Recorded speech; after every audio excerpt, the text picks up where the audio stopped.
So for my composition project, I chose to do the movie How to Be a Perks of Being a Wallflower. And what I did was I imported all of my photos in this composition folder. And then when I do that, I insert them onto the timeline. And my first photo is actually down here. And what I did was I put a marker and I adjusted the opacity and the scale.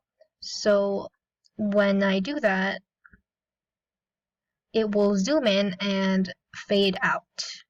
And then I chose another image and I did the same thing, but different photo. And then zooms out for this one. And I chose to do like a blurry light effect here. And one more photo, and it fades to black right there. So, yeah.